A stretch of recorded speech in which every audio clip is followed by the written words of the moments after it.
In early December, Cindy Norton arranged a 15-person trip to Cuba in honor of her mother, who passed away in the spring. We decided to take a family trip among a lot of family friends, obviously, and just scatter some ashes on the beach. The memorial trip took a turn when her partner tested positive for COVID days before their scheduled flight back to Canada.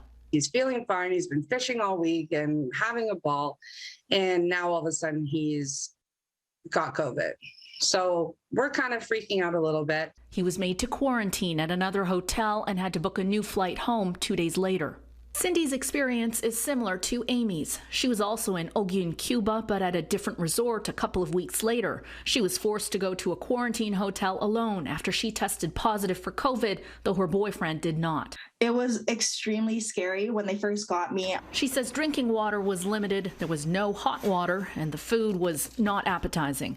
In addition to the added stress and turmoil, she says she paid more than $600 for 4 extra nights stay, a PCR test, and other costs.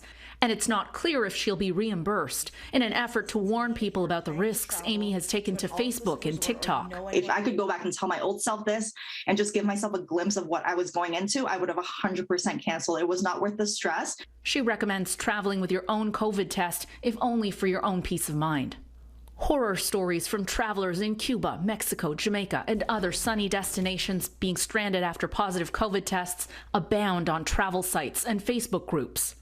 Air Canada this week suspended some flights to sun destinations from January 24th until the end of April in light of the current pandemic context. This industry expert recommends researching exactly what happens if you test positive while abroad and having a contingency plan. Every jurisdiction, resort, or cruise has its own rules. I think the worst thing is when things take you by surprise.